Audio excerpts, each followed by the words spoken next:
Mm. Malasa na nga.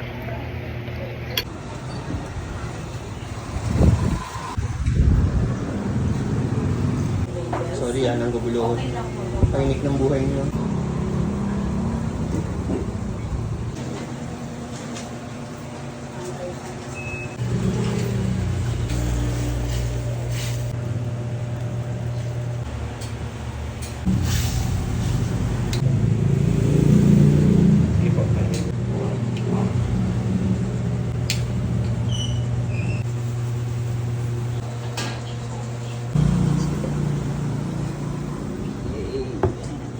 Thank you. Ito yung mga laman. Ano po siya, ang ginagamit namin ng pancit, ay yung noodles is Mickey. Okay. Tapos yung Huwag ka magsabi ng secret niyo ha. Yung overload, ang toppings niya is may lechong kawali. Lechong kawali. May bola-bola which is meatballs. Okay. Tapos meron na siyang quail eggs tsaka pork liver. Wow. Okay. Overload talaga. Magkano siya? 139. 139. Pang dalawa nga siya. Pang dalawa. Kaya na isa. Depende. Opo, kaya pag may nagtatanong kung good for how many, Depende sa'yo. Okay. Depende sa appetite. Sige, ako mukhang kaya ko naman. Ano po siya, sir? Bali yung pancit, may lasa na siya.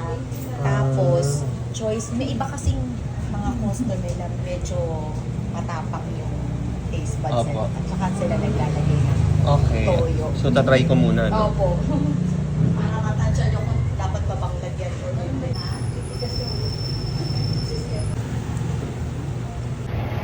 Tikman muna natin na walang ano.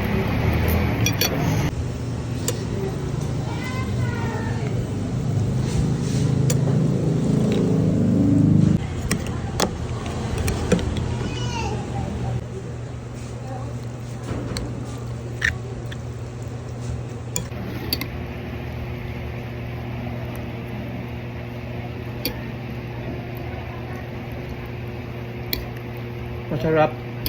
Malasa na nga kahit walang toyo.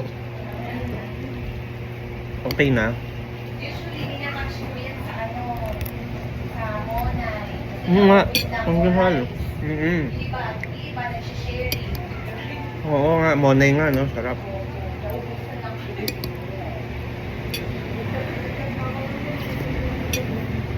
Sarap.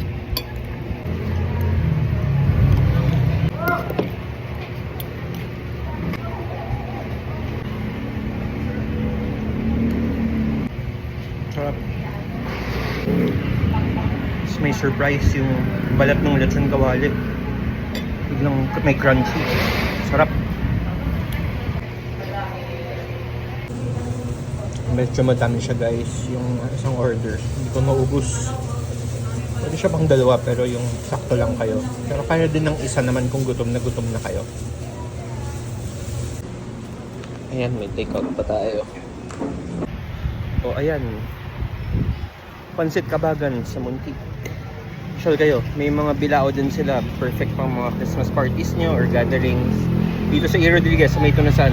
Lapit sa Barangay Hall. Ayan. So, pasyal kayo sa kanila. Bye. Meron din silang Facebook. So, tag natin sila. Tapos pasyal kayo. Ayan. Parking naman. Motor, pwede rin. So, yun. Sarap. Usog. May take out pa. Yun lang. Punta kayo dito. Thank you. Bye-bye.